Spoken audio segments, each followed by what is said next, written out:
Episode 11 पिशाचों की कहानी। सुबह का समय है, पक्षियां अपने घोंसले से बाहर आ चुके हैं और अपने नन्हे मुन्ने बच्चों के लिए दाना ढूंढने लग गए हैं। ऐसे ही इंसान भी अपने घोंसले से निकल अपने मंजिल के ओर बढ़ने लग गए हैं। ऑफिस आ होने की वजह से जयपुर शहर की गली गली ट्रैफिक जैम से लदा हुआ है, लेकिन सुबह के इस सुहाने पल पर भी कुछ ऐसे लोग भी हैं जिनके अंदर एक अलग ही उफान मचा हुआ है। आज जयपुर के जानी मानी हस्तियां एक साथ जुट चुके हैं। इनमें एक अनकही सी डर पसरा हुआ है। जयपुर के गोल्डन तुलीप होटल में एक अलग ही चहल पहल सी है। जयपुर के इस होटल में आज जयपुर के सारे हस्तियां मौजूद है। होटल के वीआईपी रूम के अंदर सारे लोग ऐसे बैठे थे मानो बहुत गहरी बात की चर्चा हो रही हो। हमें माफ कर दीजिए मास्टर, हम उस नर पिशाच को पकड़ने में नाकामयाब हो रहे। अर्जुन अपने सिर को झुका के वहां पे बैठे बाकी सब व्यक्तियों में से सबसे बुजुर्ग व्यक्ति के ओर देखते हुए कहता है। जिस बुजुर्ग आदमी के ओर देख अर्जुन बोल रहा था वो और कोई नहीं बल्कि खुद विक्रम रणावत थे। आज के इस मीटिंग पर जितने भी हस्तियां आए हुए सारे के सारे किसी ना किसी तरह से मायावी दुनिया से ताल्लुक रखते हैं। इनमें से सबसे पुराने और बुजुर्ग है विक्रम रणावत, इस बैठक के चेयरमैन भी है और साथ ही साथ जयपुर के मायावी शक्तियों के अधिपतियों के गुरु और निर्देशक भी है। ऐसा नहीं है कि सिर्फ जयपुर में ही सिर्फ मायावी शक्तियां रखने वाले व्यक्ति है, बल्कि इस पूरे धरती के कोने कोने में मायावी शक्तियों के अधिपति है। फिलहाल के इस आधुनिक समय के साधकों ने अपने अपने क्षेत्रों में अपने अपने मायावी शक्तियों के अधिपतियों को मिला के अपने अपने इलाके में सीक्रेट सोसाइटी की निर्माण की है।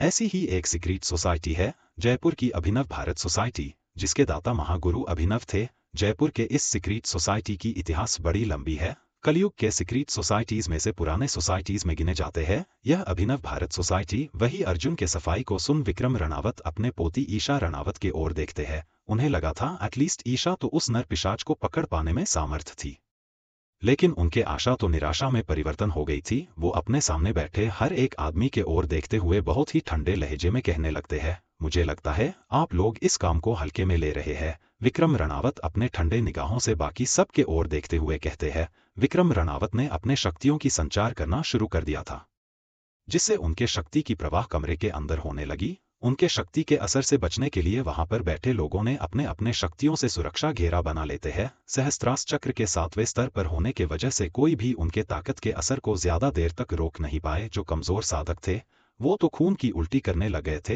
कमरे के अंदर ऐसे माहौल को देख ईशा अपने दादाजी को शांत करते हुए उनसे कहने लगती है, दादाजी प्लीज कम डाउन, मुझे पता है हमसे गलती हुई है, लेकिन आप हमें इस गलती को सुधारने के लिए एक मौका तो दे सकते हैं। ईशा अपने दादाजी से बड़े ही शांत भाव से कहती है। आज कहीं ना कहीं ईशा को भी पछतावा हो रही थी कि उसने हड़बड़ी में कदम उठा लिया था। असल में ईशा रणावत जो रणावत ग्रुप्स ऑफ कंपनी के सीईओ थी, वो कल ही लंदन से पूरे 5 साल वापस अपने घर लौटी थी। लंदन पर ईशा अपने कंपनी के बाकी ब्रांच को हैंडल करती थी। ईशा की शादी उसके मर्जी के खिलाफ करवा देने के वजह से ईशा गुस्से में आकर अपने घर से 5 साल के लिए लंदन चली गई थी। ईशा ने तो मन बना लिया था कि वो लंदन में ही रहेगी, लेकिन विक्रम रणावत ने अपने लाडली पोती से कुछ ऐसा कहा जी वजह से उसे इंडिया वापस आना पड़ा। लेकिन ईशा को क्या पता था इंडिया में तो उसके लिए एक अलग ही सरप्राइज प्लान रेडी था।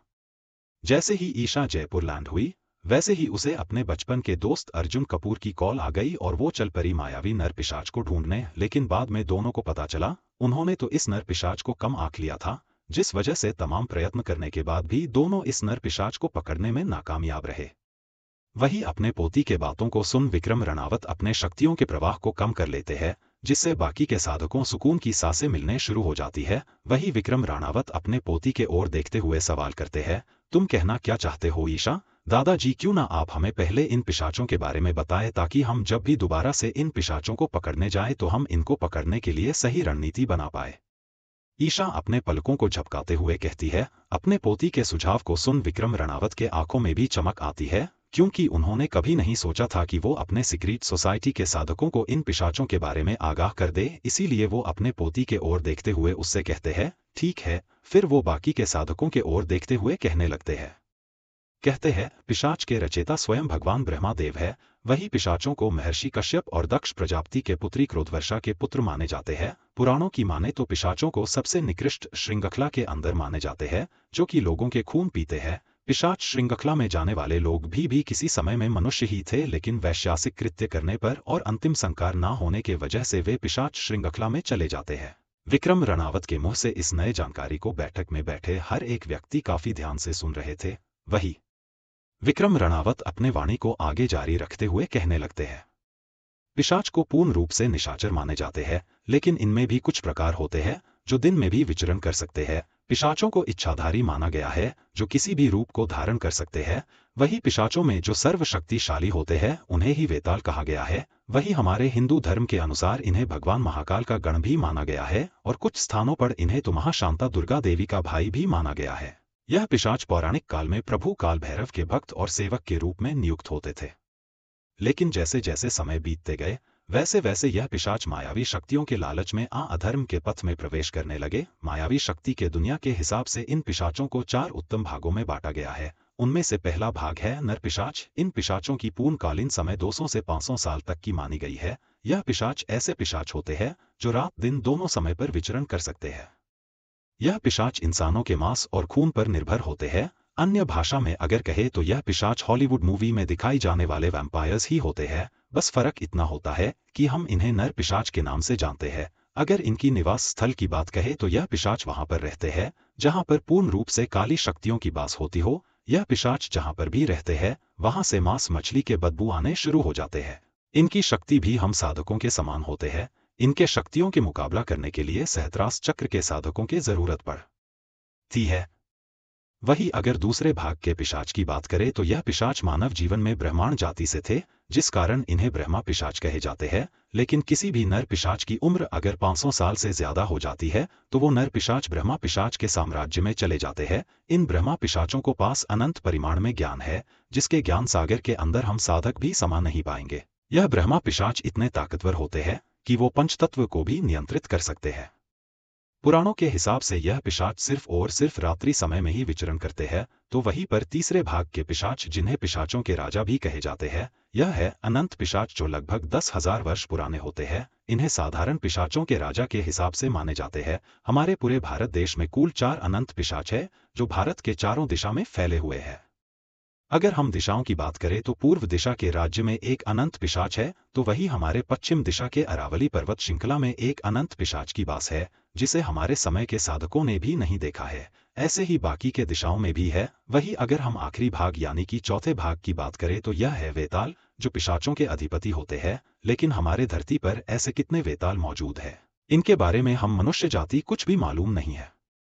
लेकिन यह पिशाच हम पे यूं अचानक से हमला करना क्यों शुरू कर दिया? इस बार अर्जुन के पिता संजय कपूर जी विक्रम रणआवत से सवाल करते हैं। इस बारे में हमें भी ज्ञात नहीं है।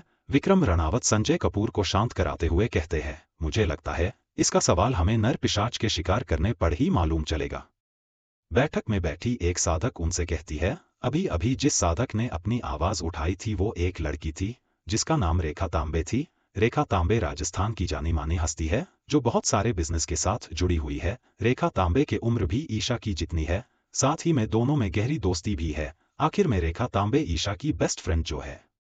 हाँ, हमें पहले इस नर पिशाच पकड़ना होगा, तभी हमें अपने सवालों के जवाब मिलेंगे। विक्रम रणआवत बैठक में बैठे लोगों से कहते हैं, एक तरफ जहां जयपुर के साधक बैठक पर आने वाले मुसीबत को कैसे लड़ा जाए उस विषय पर चर्चा कर रहे हैं, वहीं दूसरी ओर ब्रह्मांशी बैंक के लंबी लाइन पर खड़ी है। क्यों ब्रह्मांशी बैंक के लंबे लाइन पर खड़ी है? ब्रह्मांशी आखिर करना क्या चाहती है? क्या जयपुर के साधक अपनी नई मुसीबत नर पिशाच को पकड़ पाएंगे? क्यों अचानक से पिशाचों ने क्या जयपुर पर हमला? ईशा के दादा विक्रम रणआवत ने अपने पोती से ऐसा क्या कहा जिस वजह से उसे इंडिया वापस लौटना पड़ा? क्या होगा जब वर्धमान रूपी ब्रह्मांशी की मुलाकात ईशा से होगी? एपिसोड 12, ब्रह्मांशी निकली पैसों की खोज में। देखिए वर्धमान जी आपको बैंक लोन नहीं दे सकते हैं। पहले से ही आपके क्रेडिट कार्ड के ऊपर पूरे 3.5 करोड़ की कर्जा चढ़े हुए हैं। बैंक मैनेजर सतीश वर्धमान रूपी ब्रह्मांशी की फाइल को देखते हुए कहते हैं, लेकिन सर एक बार ट्राई कर तो देखिए। ब्रह्मांशी बैंक मैनेजर सतीश को रिक्वेस्ट करते हुए कहती है। असल में ब्रह्मांशी को पता था अगर उसे मायावी शक्तियों के दुनिया में प्रवेश लेना है तो उसे बहुत सारे जड़ी बूटियों की जरूरत है, जिनकी कीमत लाखों करोड़ों में है। जल्दी जल्दी इतना पैसा कमाने के लिए उसे बिजनेस अच्छा रास्ता नहीं मिला, जिस वजह से वो वर्धमान के मां की फैक्ट्री को वापस से स्टार्ट करना चाहती थी, जिसके लिए उसे लगभग 5 करोड़ रुपयों की जरूरत है। जिस वजह से वो आज बैंक के दरवाजे खटखटा रहा था। लेकिन बेचारे को क्या पता था वर्धमान महाशय ने तो उसके लिए रास्ते पहले से जो खाली कर रखा था। देखिए वर्धमान जी, अगर आपको लोन चाहिए तो पहले आप अपने कर्जे को खत्म करिए, फिर हम लोन की बात करेंगे आपसे। ठीक है सर। ब्रह्मांशी निराश मन से मैनेजर सतीश से कहती है। निराश मन और भारी कदमों के साथ ब्रह्मांशी बैंक के बाहर सामने के ही एक चाय वाले के दुकान पर बैठे बैठे आगे क्या किया जाए उसके बारे में सोचने लगती है, लेकिन कहते हैं ना कि अगर भगवान अपने चारों ओर के दरवाजे बंद कर देते हैं तो एक तरफ का दरवाजा खोल ही देते हैं। ऐसा ही कुछ करिश्मा वर्धमान रूपी ब्रह्मांशी के साथ हुआ। असल में जिस चाय के दुकान वाले के सामने बैठे ब्रह्मांशी अपने आगे की रणनीति बना रही थी, उसी दुकान में एक व्यक्ति ऐसा भी था जिसका चिंता के मारे बुरा हाल हो गया था। अरे सुशील, मैं क्या करूं, अगर आज नंदू भाई से 5 करोड़ रुपए नहीं उठा पाया ना तो मेरा तो जॉब पक्का जाएगा। रोते हुए वर्धमान के सामने वाला आदमी अपने फोन पर किसी सुशील नाम के आदमी से कहने लगता है।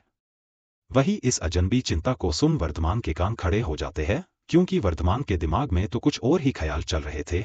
मैं क्या करूं, मेरी हालत ऐसी हो चुकी है मानो आगे खाई और पीछे कुआं।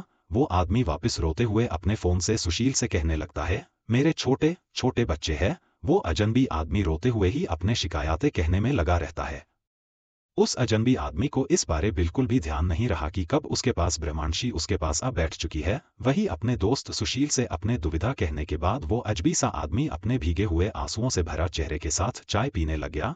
भाई साहब, आपको किसी बात की दुविधा है क्या? अपने बगल में बैठे अजनबी से बात करने के बहाने ब्रह्मांशी अपने गले से आवाज निकालते हुए उससे कहती है। हाँ भाई साहब, वो अजनबी सा आदमी वापस से रोते हुए कहता है। वैसे आपका नाम भाई साहब? वो रोंदलू आदमी ब्रह्मांशी रूपी वर्धमान से सवाल पूछने लग गया। मेरा नाम मतलब वर्धमान है। आपका भाई सा केशव रावल है भाई साहब। अच्छा भाई साहब, आप किसी नंदू जी के बात कर रहे थे?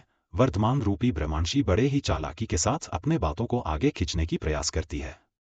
वही अपने सामने वाले आदमी से ऐसे सवाल सुन केशव की हालत ऐसी हो गई थी मानो किसी ने उसके दुखती नस में हाथ रख दिए हो। क्या कहूँ भाई साहब, नंदू जी हमारे बैंक से पूरे 5 करोड़ के लोन लिए थे और अब वो देने से माना कर रहा है, और ऊपर से हमारे ने कहा है अगर आज शाम तक लोन के पैसे नहीं उठा पाए तो वो हमें नौकरी से निकाल देंगे। बताइए ना भाई साहब, ऐसे हालत में मैं अब क्या करूं? मेरा तो छोटे छोटे बाल बच्चे भी है, उनकी परवरिश में कैसे करूंगा अगर मेरा नौकरी चली जाएगी तो? केशव अपने दुखों की पहाड़ वर्धमान रूपी ब्रह्मांशी को सुनाते हुए कहता है। वही केशव के दर्द भरी कहानी को सुन ब्रह्मांशी को भी काफी दया आ रही थी, लेकिन उसके हालात की मार देखो, आज तो वो खुद ही दया की पात्र हो चुकी थी। वो केशव के पीठ को थपथापते हुए कहने लगती है, भाई साहब, मैं आपकी मदद तो कर सकता हूँ, लेकिन मेरा एक शर्त है। क्या? अपने सामने उम्मीद की किरण को देख आशा भरी नजरों के साथ वर्धमान रूपी ब्रह्मांशी की ओर देखती है। मुझे इस काम के बदले 10 प्रेजेंट पैसे इनाम में चाहिए। वर्धमान रूपी ब्रह्मांशी के इस सुझाव पर केशव अपने आप में ही विचार करने लग गया। सीनियर को सिर्फ नंदू भाई के खाते क्लियर चाहिए। अगर मैं इसके ऑफर को एक्सेप्ट कर लेता हूं तो मुझे इसे 5 करोड़ में से 50 लाख रुपए देने होंगे। क्यों ना इसे मैं सीनियर के पास ले चलूं, वही इसका फैसला करेंगे। ऐसे में मैं भी बच जाऊंगा और पैसे भी उठ जाएंगे। इस बात के ख्याल मात्रों से केशव के आंखों में चमक सी छा गई है। वो वर्धमान रूपी ब्रह्मांशी को अपने साथ उसके ऑफिस तक जाने के लिए कहता है, जिससे वर्धमान रूपी ब्रह्मांशी भी उसके साथ चलने के लिए राजी हो जाती है। वही तकरीबन आधे घंटे बाद दोनों ही जयपुर के सबसे बड़े बैंक सिटी बैंक पहुंच जाते हैं। जयपुर ही नहीं बल्कि पूरे राजस्थान की सबसे बड़ी बैंक है सिटी बैंक, जिसके ओनर कोई और नहीं बल्कि वर्धमान के ससुराल वाले ही है। लेकिन बेचारे ब्रह्मांशी को इस बारे में क्या पता। दोनों ही लिफ्ट से होते हुए अंदर केशव के सीनियर मिस्टर राव के चैम्बर पहुंच जाते हैं। तो तुम कह रहे हो 3 साल से अटके पैसों को यह अनजान आदमी हमें लाके देगा और बदले में हमें इसे नंदू के लोन के पैसे से 10% इसे देना होगा? राव जी अपने ऑफिस चेयर पर घूमते हुए अभी अभी मिले हुए जानकारी को कंफर्म करते हुए कहते हैं, जी सर। वही केशव अपने सीनियर से खिसियाते हुए कहता है, जिससे राव जी गुस्से से केशव पर चिल्लाते हुए कहने लगते हैं, are you out of your mind Keshav? Rao ji के गुस्से से ब्रह्मांशी और केशव सक पका जाते हैं। वही केशव अपने तर्क को अपने सीनियर के सामने रखते हुए कहने लगते हैं, सर एक बार सोच के देखिए, प्रेसिडेंट रणवत इंडिया आ चुकी है। अगर आज पैसे नहीं उठाए गए तो मेरे साथ साथ आपका भी जॉब जाने बन आ सकता है। केशव के इस तर्क ने राव जी को सोचने में मजबूर कर दिया था। वो थोड़ी देर चुपचाप ऐसे ही बैठे रहने के बाद राव जी वापस केशव से कहने लगते हैं, केशव कॉन्ट्रैक्ट रेडी करो। राव जी की इस ऑर्डर पर मानो केशव झूम ही उठा। वो जल्दी से कॉन्ट्रैक्ट रेडी करने के लिए वहां से उठा कॉन्ट्रैक्ट बना के लिए दौड़ लगा देता है। करीब से तकरीबन 15 मिनट बाद केशव अपने हाथ में कॉन्ट्रैक्ट रेडी कर लाता है। तीनों ही पार्टी आपस में कॉन्ट्रैक्ट साइन करते हैं। कॉन्ट्रैक्ट साइन होने के बाद केशव ब्रह्मांशी को अपने साथ नंदू भाई के अड्डे में ले जाने लगता है। दोनों ही लिफ्ट से होते हुए बैंक के नीचे आते हैं। नीचे आते ही केशव के आंखें डर के मारे बड़े बड़े हो जाते हैं, क्योंकि सामने से कोई और नहीं बल्कि बैंक की मालकिन ईशा रणावत जो आ रही थी। ब्लू कलर के ऑफिस सूट में ईशा की 5 फीट 6 इंच की हाइट जच रही थी। उसके दूध जैसे कोमल शरीर में उसके कपड़े ऐसे लग रहे थे मानो उसके लिए ही बनाए गए हो। पेंसिल हिल पहनी ईशा बॉडीगार्ड से घिरी हुई दोनों के सामने से गुजर जाती है। लेकिन ईशा के ब्रह्मांशी के बगल से गुजर जाने के बाद उसके दिल में एक अलग सी हलचल शुरू हो गई थी जो उसे पहले कभी भी महसूस नहीं हुई थी। वही ब्रह्मांशी का भी कुछ ऐसा ही हाल, इस बात से बेखबर कि उसकी बीवी मतलब कि जो वर्तमान की बीवी थी वो उसके सामने से गुजर गई, जिस वजह उसके दिल में तूफान उठा के चली गई। दोनों के दिल में आए हुए तूफान के जवाब दोनों को ही मालूम नहीं था कि आखिर में यह तूफान आया किधर से। अपने बेचारे दिल के हालत को नजरअंदाज कर दोनों ही अपने मंजिल के ओर चल दिए। तकरीबन आधे घंटे बाद केशव और ब्रह्मांशी एक सुनसान इलाके आ पहुंचे जहां पर इंसानों की परछाई तक नहीं थी। चारों ओर एक गहन सन्नाटा सा पसरा हुआ था। इसी सन्नाटे को तोड़ते हुए एक क्रिकेट बॉल उनकी ओर आने लगती है। वो तो शुक्र है कि इसे ब्रह्मांशी ने पहले ही अपने हाथों से पकड़ लिया, नहीं तो आज केशव की चेहरा ही बिगड़ने वाली थी। खैर बार बार मौत के मुंह से बच निकल के लिए वजह से वो ब्रह्मांशी को धन्यवाद कहता है। दोनों ही फुक फुक के अपने कदम रख नंदू भी के अड्डे के अंदर जाने लगते हैं। जैसे ही दोनों अड्डे के अंदर जाते हैं तो दोनों की आंखें हैरानी से फैल गई, क्योंकि अंदर एक बड़ा सा क्रिकेट ग्राउंड था जहां पर कुछ लोग मजे से क्रिकेट खेल रहे। अपने सामने के नज़ारे को देख ब्रह्मांशी एक केशव के ओर देखती है और बार क्रिकेट ग्राउंड के ओर देखती है। वही केशव को देख क्रिकेट खेल रहे लोग अचानक से अपने खेल को बंद कर देते हैं और सब मिलजुल के केशव के ओर आने लगते हैं। अपने पास इतने आदमियों को आते देख केशव घबरा जाता है, उसके सिर से पसीना निकलना शुरू हो गए थे। सारे लोग एक झुंड के तरह केशव के ओर बढ़ ही रहे थे कि उन्हें किसी के आवाज ने रोक दिया था। रुको! आगे बढ़ रहे सारे आदमी उस आवाज के दिशा में देखने लगते हैं जहां पर उन्हें एक 4 फुट का आदमी दिखाई देता है। यह 4 फुट का आदमी ही था नंदू भाई। आप नंदू भाई के हाइट पर मत जाइए, क्योंकि भले ही नंदू भाई नाटे हैं लेकिन उनके काम बड़े बड़े ऑफिसरों को भी मात देते हैं। नहीं तो ऐसे ही क्या वो सिटी बैंक से 5 करोड़ रुपए ऐंठे बैठे रहते। नंदू भाई केशव के सामने आ एक नजर केशव को देखते तो एक नजर वर्धमान रूपी ब्रह्मांशी को देखते हैं। वो उनके ओर देखते हुए ही कहने लगते हैं, केशव जी सुना है इस बार हमारे देश भारत ने क्रिकेट की वर्ल्ड कप जीती है? हाँ भाई, केशव डरते हुए नंदू भाई को जवाब देता है। क्या हम जान सकते हैं तुम यहाँ पर मेरे अड्डे में क्या करने आए हो? वो भाई लोन के पैसे वापस लेने। सुना तुम लोगों ने यह बंदा लोन के पैसे वापस लेने आया है। नंदू भाई के इस बात से वहां पर खड़े बाकी के आदमी खिलखिलाकर हंसने लग गए, मानो नंदू भाई ने उन्हें चुटकुला सुना दिया हो। वही नंदू भाई केशव के ओर वापस देखते हुए कहने लगते हैं, ठीक है हम थारे पैसों को वापस लौटा देंगे, लेकिन एक शर्त पर। क्या शर्त भाई? दबी हुई आवाज के साथ केशव नंदू भाई से कहता है। वही केशव के बातों सुन नंदू भाई एक शैतानी मुस्कान के साथ कहने लगते हैं, अगर तुम्हारा ये साथी मेरे आदमियों को क्रिकेट के गेम में हर पाया तो मैं पैसे वापस लौटा दूंगा। नंदू भाई वर्धमान रूपी ब्रह्मांशी के ओर देख कहने लगे, क्या होगा आगे? क्या ब्रह्मांशी नंदू भाई के ऑफर को एक्सेप्ट करेगी? क्या ब्रह्मांशी अपने कॉन्ट्रैक्ट को पूरी कर पाएगी? क्या ब्रह्मांशी अपने लिए जड़ी बूटियां खरीद पाएगी? एपिसोड 13, ब्रह्मांशी ने कमाई 50 लाख रुपए। नंदू भाई के ऑफर को सुन ब्रह्मांशी के कान खड़े हो गए थे। ब्रह्मांशी जब से नंदू भाई के अड्डे में आई थी वो बस इधर उधर ताके ही जा रही थी। उसे वर्धमान के ख्यालों में भी ऐसे ही जगह याद आ रहे हो, लेकिन ब्रह्मांशी कुछ भी समझ नहीं आ रहा था कि आखिर हो क्या रहा है। वो एक कुत्ते के पिल्ले की तरह केशव के ऊपर निर्भर थी, मानो केशव ही उसका मालिक हो। ब्रह्मांशी को तो सबसे ज्यादा आश्चर्यजनक क्रिकेट के खेल लगे जिसमें एक लकड़ी नुमा हथियार ले किसी गेंद को मारे जा रहे थे ये लोग। ब्रह्मांशी नंदू भाई के अड्डे को देख पूरी तरह से अनजान सी लग रही, और वैसे भी उसके साथ ऐसा होना जायज भी है क्योंकि अपने पुराने जीवन काल में ब्रह्मांशी को ऐसे हालातों का कभी सामना करना ही नहीं पड़ा। नंदू भाई के अभी अभी कहे ऑफर के बारे में केशव अपने चतुर दिमाग के अंदर कुछ सोच विचार करने लग गया। उसे कहीं ना कहीं नंदू भाई का यह ऑफर भा रहा था। वैसे भी उसने अपने साथ वर्धमान रूपी ब्रह्मांशी को लाया ही इसलिए था। केशव नंदू भाई के ओर देखते हुए खिसिया के कहने लगता है, अगर नंदू भाई को यही पसंद है तो फिर यही सही।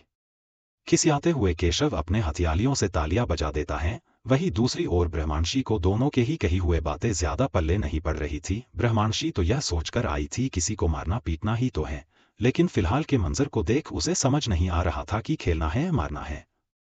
अपनी दुविधा में फंसी ब्रह्मांशी किसी बालक के भांति एक केशव को देखती तो एक बार नंदू भाई को देखती। उसे देखकर ऐसा लग रहा था मानो किसी ने उसके हाथ से उसके कीमती चीज को ले लिया हो। अपनी ऑफर को सामने रख नंदू भाई अपने आप में ही शैतानी मुस्कान दे रहे थे। अपने ऑफर को यूं इतनी जल्दी एक्सेप्ट होते देख नंदू भाई अपने आदमियों से कहने लगते हैं, देखा नंदू सबका बंधु, कितने आसानी से खेलने को मान गए।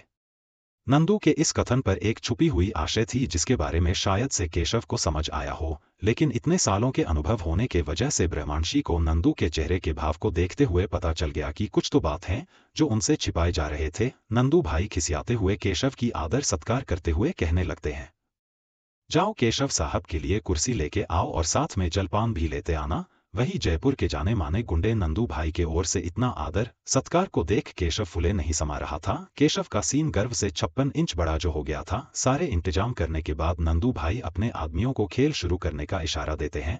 अपने मालिक की इशारा पाते ही सांड जैसे दिखने वाले आदमियों के झुंड वर्धमान रूपी ब्रह्मांशी के ओर बढ़ने लगे। अपने पास इतने आदमियों को आते देख एक पल के लिए ब्रह्मांशी घबरा ही गई थी, फिर किसी तरह से अपने इमोशन को छिपाते हुई उनके सामने डट के खड़ी रही। वही नंदू भाई के आदमी ब्रह्मांशी के सामने जा उसे क्रिकेट बैट उसके हाथों सौंप देते हैं और खेलने के लिए मैदान में आने का इशारा देते हैं। लेकिन जैसे ही क्रिकेट बैट ब्रह्मांशी के हाथों जा पड़ती है, तभी उसके साथ कुछ ऐसा होता है जिसकी उम्मीद उसने कभी नहीं की थी। असल में हुआ यूं कि जाने अनजाने में ही ब्रह्मांशी वर्धमान के रहे हुए बंगलों में जब पुस्तक स्मृति विद्या कर रही थी, तब उसने एक खेल जगत से संपर्कियों किताब भी अपने साधना में साधन कर ली थी, जिसके अंदर क्रिकेट के साथ और भी 5 अन्य प्रकार के खेल के बारे में लिखा था। जिस वजह से जैसे ही उसके हाथों में क्रिकेट के बैट लग गई तो उसे अपने साधन किए हुई विद्या याद आने लग गई। ब्रह्मांशी वहां पर खड़े खड़े ही क्रिकेट खेल से जरूरी बिंदुओं और कैसे खेले जाते हैं उसे साधन करने लग गई। उसे अभी किसी भी प्रकार के साधक अगर देख ले तो आसानी से कह सकते हैं कि ब्रह्मांशी अभी साधना में लीन है।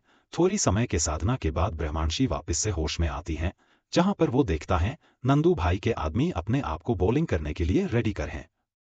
हालांकि ब्रह्मांशी अकेली थी और नंदू भाई के आदमी के काफी सारे, जिस वजह से उनके बीच उनका फैसला यह रहा कि वर्धमान रूपी ब्रह्मांशी बैटिंग करेगा और वही नंदू भाई के आदमी बॉलिंग करेंगे। उनका यह मैच 1 ओवर का होने वाला है, मतलब कि ब्रह्मांशी के पास 6 बॉल्स होंगे मारने के लिए। वही नंदू भाई के हिसाब से अगर वर्धमान रूपी ब्रह्मांशी अगर मैच के दौरान अगर एक बॉल को भी अपने बैट से मार पाया तो नंदू भाई केशव के 5 करोड़ रुपए वापस लौटा देंगे। जिसे सुन केशव खुशी से झूम उठा, लेकिन बेचारे केशव को क्या पता था कि नंदू भाई अपनी चाल यहीं पर ही तो चालने वाले हैं। मतलब कि नंदू भाई ये गेम सिर्फ केशव के साथ नहीं खेल रहे हैं, बल्कि वो तो अपने बाकी के कर्जदारों से भी ऐसे ही क्रिकेट गेम की जीत करते हैं, जिनमें वो अपने कर्जदारों गेम के नाम में चुना लगा के उनकी पिटाई कर देते हैं। आज भी नंदू भाई का प्लानिंग कुछ ऐसा ही था। तो वही दूसरी ओर फील्ड पर नंदू भाई के आदमी और ब्रह्मांशी आगे होने वाले मैच के लिए तैयार हो चुके थे। ब्रह्मांशी बैट को पकड़े MS धोनी के तरह खड़ी हो बॉल मारने के लिए तैयार थी। वही दूसरे ओर से नंदू भाई का आदमी भी बॉल को अपने हाथ से छोड़ चुका था। बॉल को इस तरह से मार गया था कि अगर खिलाड़ी नया हो तो पक्की बात थी वो बॉल खिलाड़ी के सिर को घायल कर देती। लेकिन अभी अभी अपने साधना के वजह से वर्धमान रूपी ब्रह्मांशी ने तो क्रिकेट के खेल में महारत हासिल कर ली थी, जिस वजह से बॉल आते ही दे मार छक्का, जिसे देख नंदू भाई और उनके आदमी डांट पीटते रह गए। लेकिन ब्रह्मांशी ने छक्का तो मार था, पर वो हवा से इस प्रकार वापस आ रहा था, अगर कोई गेंदबाज अगर बॉल को पकड़ना चाहे तो आसानी से पकड़ सकता है।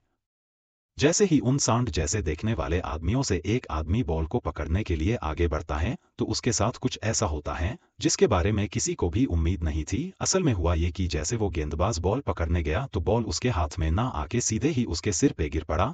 इतनी ऊंचाई से सिर पर बॉल गिरने के वजह से वो गेंदबाज घायल हो गया और उसके सिर से खून की धारा बहनी शुरू हो गई, जिसे देख नंदू भाई अपने मुट्ठी को कसते रह गए और हमारे बेचारे भोले भले केशव जी को समझ नहीं आ रहा था कि क्यों यह शांतिपूर्ण खेल एक खून खराबे में तब्दील हो गया। वही अपने साथी को घायल होते देख नंदू भाई के बाकी के आदमी गुस्से से तिल मिला उठे और वो पागल कुत्ते की तरह वर्धमान रूपी ब्रह्मांशी को नोच खाना चाहते थे।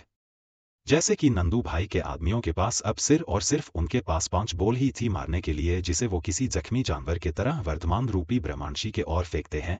वही ब्रह्मांशी ने भी कच्ची गोटी थोड़ी ना कहा रखी थी, उसने भी अपने सामने आ रहे हमले की जवाब सही ढंग से दी। उसने बॉल को किसी के पांव पे लगाया तो किसी के पीठ पर तो किसी के चेहरे पर। ऐसे ही 1 ओवर का क्रिकेट मैच खत्म होता है।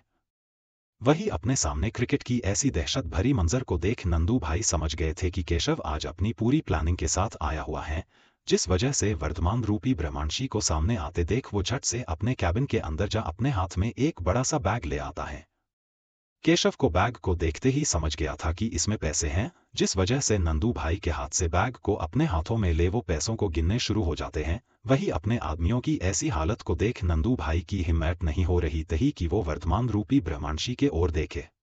तकरीबन आधे घंटे बाद केशव सारे पैसे गिन लेता है और नंदू भाई के ओर एक फाइल देते हुए कहने लगता है, नंदू भाई सारे पैसे हैं, अब आप इस फाइल पर अपने दस्तखत कर दीजिए। नंदू भाई बिना कुछ कहे जल्दी से केशव द्वारा दिए गए फाइल में अपनी दस्तखत दे देते हैं।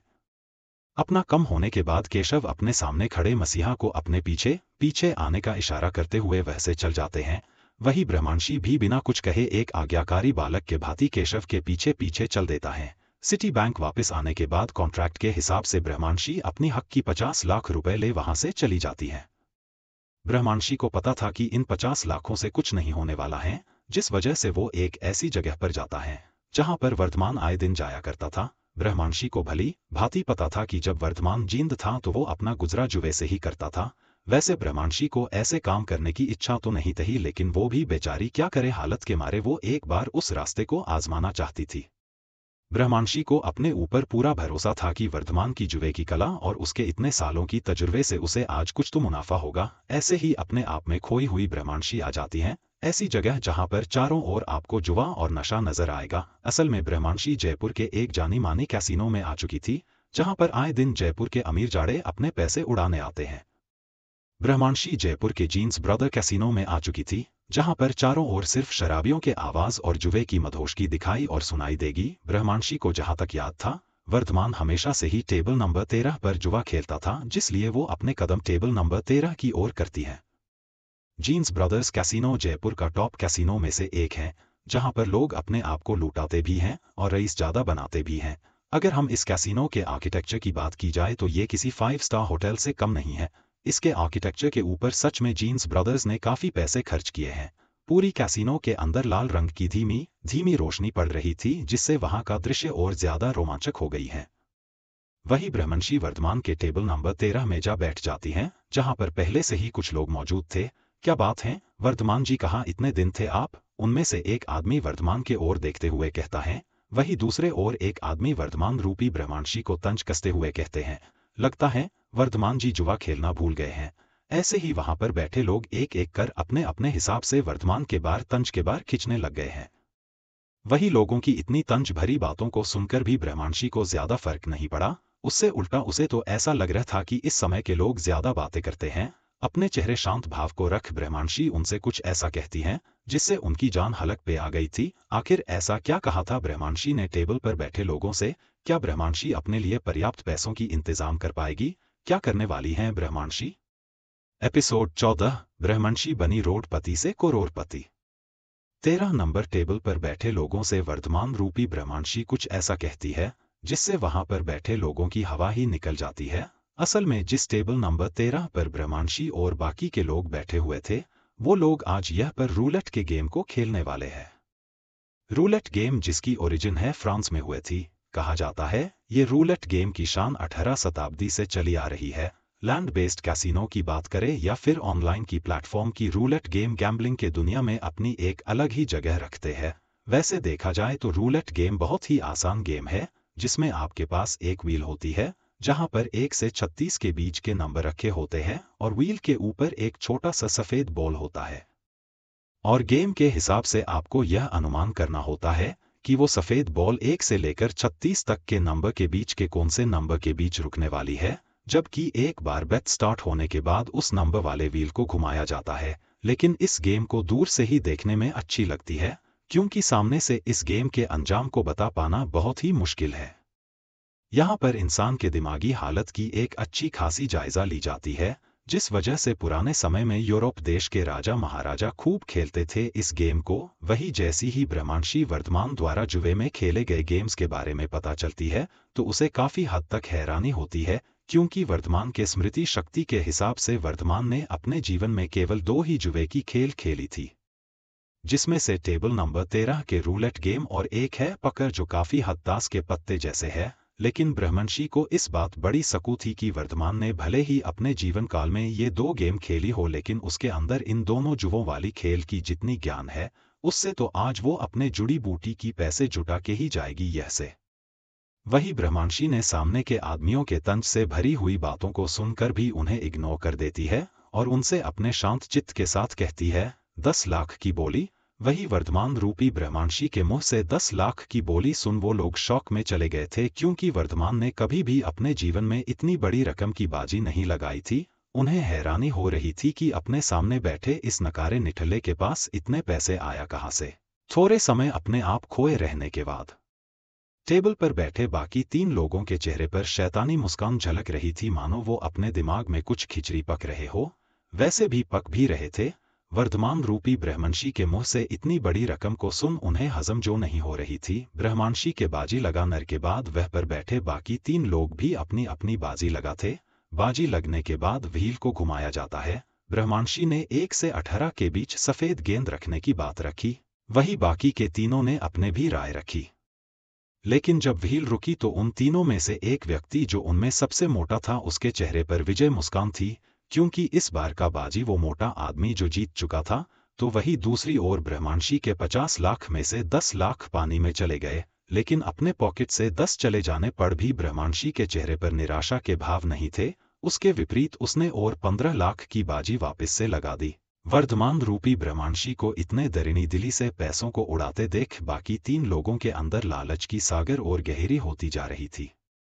दूसरी बार के बाजी में चारों के बीच की टेंशन और ज्यादा बढ़ती हुए नजर आई। पिछले बार के उस मोटे आदमी के मुनाफे को देखते हुए वहां पर बैठे बाकी के 2 लोगों ने अपनी बाजी के पैसों में और ज्यादा बढ़ोतरी कर दी, जिससे हुआ यूं कि इस बार बाजी जाके गिरी पूरी 36 लाख में। उस मोटे आदमी ने अपने अभी अभी कमाए पैसों को लगा दी। इस बार भी व्हील को घुमाया गया और चारों के निगाहें तो बस उसी छोटी सी व्हाइट बॉल पर थी। कुछ सेकंड्स के बाद वो बॉल रुकती है। बॉल रुकते ही उन तीनों आदमियों के बीच बैठ वो मोटा आदमी अपने आप में चिल्ला उठता है, क्योंकि इस बार भी बाजी उसी ने जीती थी और पहले बार के जैसा इस बार भी ब्रह्मांशी हार चुकी थी। अपने पूरे पैसों से आधे पैसा गबने के बाद भी ब्रह्मांशी के चेहरे में शिकन की कोई झलक नहीं देखने को मिल रही थी। उसके विपरीत वो और ज्यादा शांत हो चुकी थी। 25 लाख की बोली। ब्रह्मांशी अपने शांत स्वर में वहां पर बैठे लोगों से कहती है। वही ब्रह्मांशी के मुंह से 25 लाख की बात को सुन वहां पर बैठे 3 लोग शॉक हो गए थे, क्योंकि उन्हें तो लगा था कि ब्रह्मांशी यही पड़ रुक जाएगी। लेकिन कहते हैं ना, हमें किसी के ऊपर भी ज्यादा उम्मीद टिकाए हुए नहीं रखना चाहिए। बस और क्या था, ऐसा कुछ हुआ। ब्रह्मांशी के इस बार के बोली को सुन वह पर बैठे बाकी के 3 लोग भी अपने पॉकेट से सारे पैसे निकाल बाजी पर लगा देते हैं, क्योंकि रूलेट की व्हील एक बार में 3 बार में घूम सकती है, जिसमें हमें बोली लगानी पड़ती है। 3 बार घूमने के बाद खेल के विजेता को उसके परिणाम सहित इनाम दिए जाते हैं।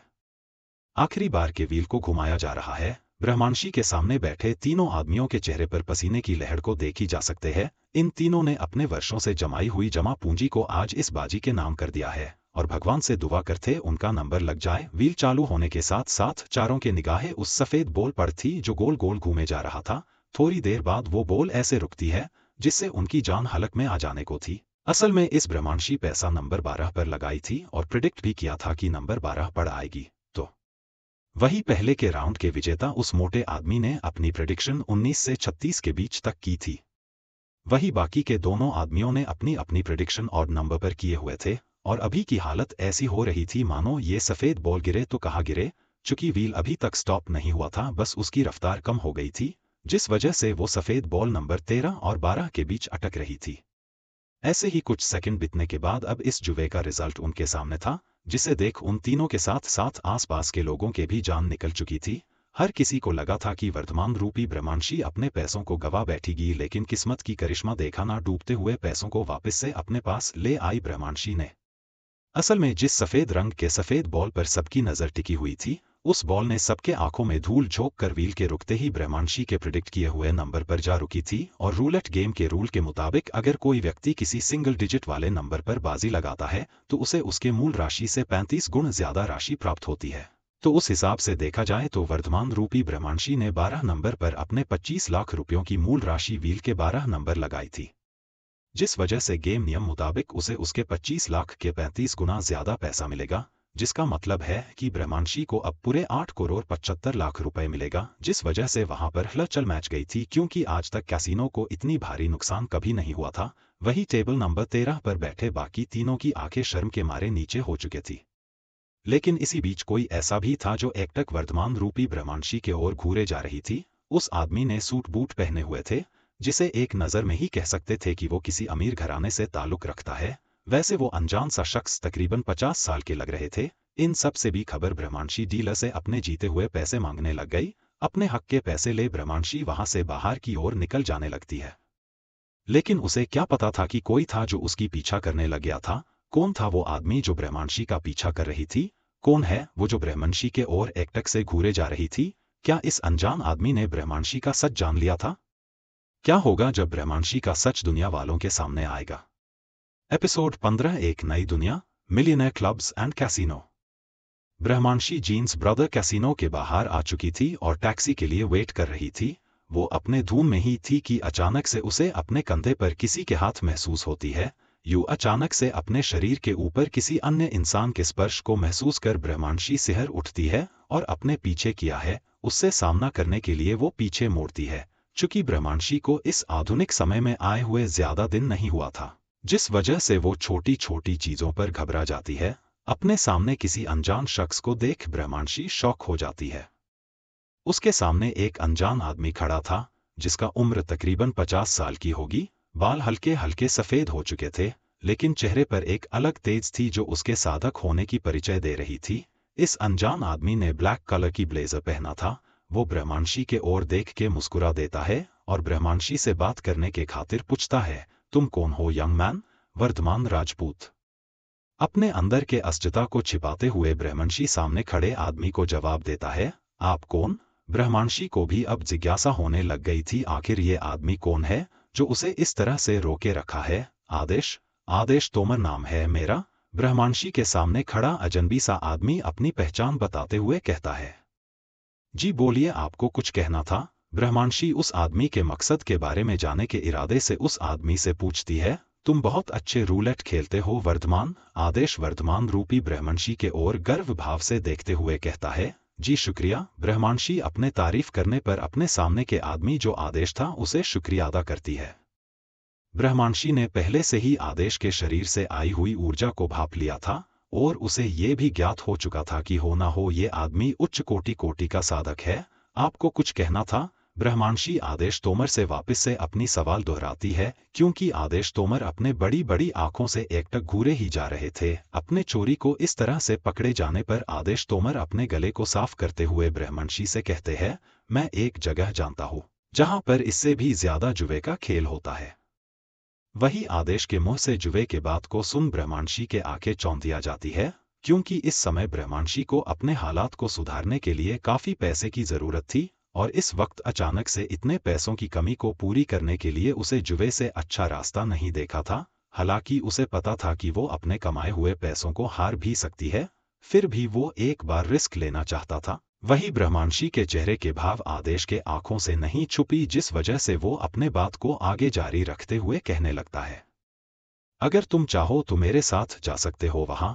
आदेश के इस सुझाव को सुन ब्रह्मांशी के आंखों में चमक आ गई थी और वो झट से अपने सामने के इस अवसर को पकड़ लेती है। ठीक है। हालांकि फिर भी ब्रह्मांशी इस आदमी के मंशे को भाप नहीं पाई थी।